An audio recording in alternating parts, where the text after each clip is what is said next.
Un sistema di gestione di fondi occulti relativamente semplice, un tesoro nero di 25 milioni accumulato con il sistema delle false fatturazioni e delle consulenze inesistenti e finalizzato ad oliare ai vertici i meccanismi degli appalti. Ricostruiscono così le Fiamme Gialle il funzionamento che sta alla base della nuova Tangentopoli veneta decapitata con la maxi operazione della finanza scattata all'alba.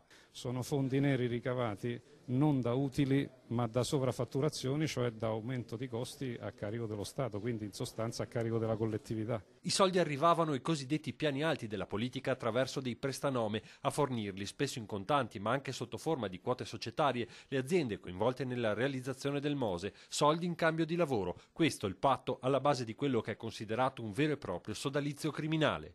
In parte sono stati certamente utilizzati per alimentare quel fenomeno, diciamo, di corruttela che doveva consentire uno sviluppo delle attività.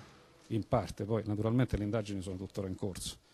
Il fondo nero sostanzialmente è destinato a fare dei pagamenti che non devono essere tracciati, quindi evidentemente non finalità di tipo legale. Spiccano tra i nomi degli arrestati per lo scandalo Mose quelli di tre trevigiani: Federico Sutto, già coinvolto nel primo filone dell'indagine, ex socialista, ex segretario di De Michelis, attualmente dipendente del Consorzio Venezia Nuova; Andrea Rismondo, rappresentante legale della Selca SC; infine Giovanni Artico, 53 anni, volto noto della Marca, avendo già ricoperto il ruolo di sindaco di Cessalto. Dagli inquirenti si ritiene abbia avuto una posizione importante come stretto collaboratore di Chisso nel gestire il sistema degli affari illeciti. Il governatore del Veneto Zaia ne ha disposto la sospensione dal ruolo di funzionario dell'ente amministrativo regionale.